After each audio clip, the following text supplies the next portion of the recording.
Stephen A. Smith, I must admit to you, I liked it for the Broncos. I did not like it for the Patriots, and especially for Gronkowski. I say big advantage here, Broncos, because Chris Harris Jr. got inside Gronkowski's head and apparently right under his skin, because Gronkowski, as we mostly know, responded with, let us say, an off-color tweet. So it got to him. He felt compelled to respond when he did not need to. There was really nothing wrong with what we just saw Chris Harris Jr. say. He said it with a smile. He frankly just stated the obvious that Gronkowski should have ignored and couldn't ignore. Why not? We talk about Tom Brady's demons in Denver, where he's 2-6 and has lost both his playoff games. Rob Gronkowski has even bigger demons to me in Denver, because T.J. Ward, as you know, now the current Broncos safety, when he was in Cleveland playing for the Browns, he tore apart Gronk's knee by going low. And then Darian Stewart, the current Broncos safety, he hurt Gronkowski's knee, as we know, in that game in Denver this year by going low with 2:46 left in a fourth quarter of a game that went to overtime that was won by the Broncos. We all thought that night, at least I thought, and it looked like Tom Brady thought, that was the end of Gronkowski. Maybe Gronkowski thought that was the end of him for this year, and he only missed a game. God bless him. But now the demons lurk. And to me, his response indicated that he's going to have those thoughts in the back of his mind on Sunday in Denver once again, that, oh my God, they might. And once you start thinking about it, sometimes you can almost think things, the wrong things to happen. When you're trying to avoid them, you make them happen. So I do not like it that Gronkowski responded. Your response? Well, I don't mind that he responded because I understand it. And I don't think that it's one of those situations where we should be dissecting whether we like or dislike it per se because of that. Skip Bayless, this guy's knee was shattered. They're talking about targeting it. He already got hurt against them early in this season. And if I have a problem with what Chris Harris said, it's not what he said, it's how he said it. Now, he's a friend of the show. I think he's a damn good cornerback. The only time I ever saw him get eaten up was when he went against Antonio Brown. But outside of that, he's all right. By the way, Skip, as an aside, I saw Antonio Brown. He was at the Cleveland Cavaliers game the other night. I told him if he was still concussed after watching the Cavs' performance, I would totally understand. But I want you to let you know that. But that's just an aside. Right. But he's doing fine right now. Good. But back to the Broncos and Patriots. I would say to you, Chris Harris laughing while he said it.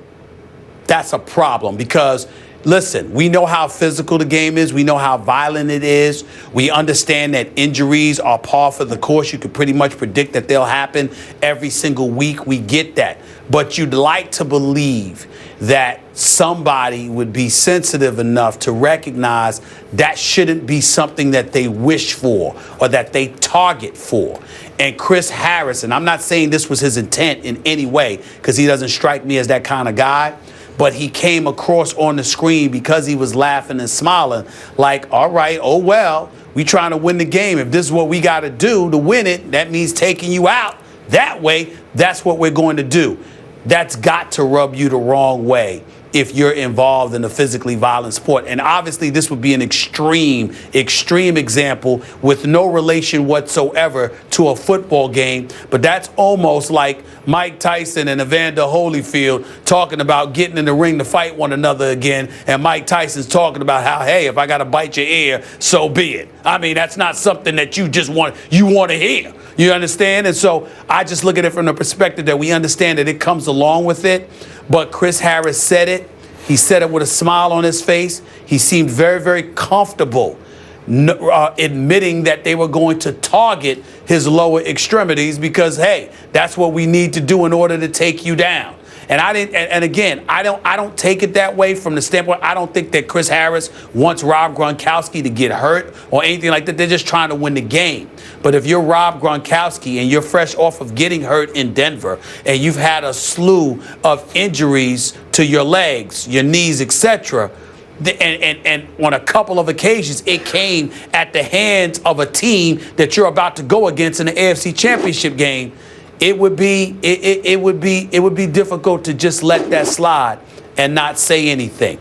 So you're right that it's going to be on his mind, and it's probably Denver's advantage because psychologically, it definitely works out that way.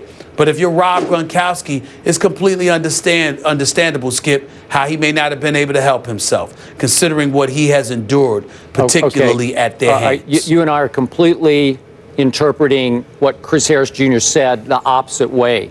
I thought he was just chuckling like, what do you want me to say? I'm just stating the obvious. I don't think they're targeting. They're just tackling. How else do you get this big guy down? You have to go low, right? Isn't that just completely, utterly obvious? Where else are you going to hit him? In his chest? But I agree with you, Skip. But what I'm saying to you, that's why I emphasized how he came across. I believe that as well. I'm not trying to sit there and say that that's what Chris Harris is going to do or TJ Ward or anybody else.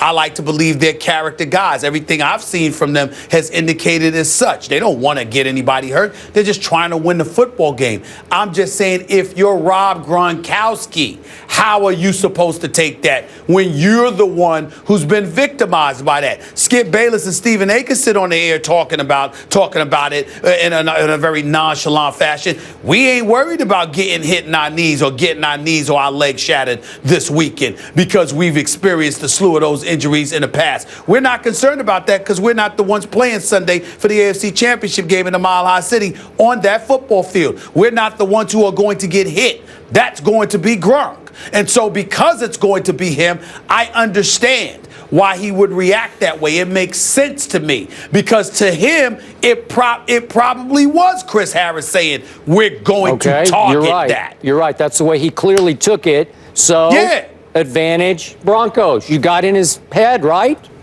I don't love it as a guy who supports Tom Brady and the Patriots.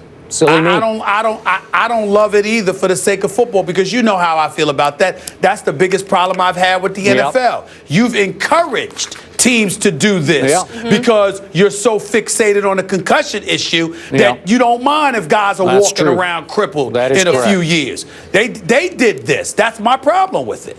But guys, as a team, the Broncos tied with the Saints for most defensive penalties in the NFL, also called for most unnecessary roughness and unsportsmanlike conduct penalties. It could be advantage Patriots because now they're drawing attention to the refs, if you think of it that way as well.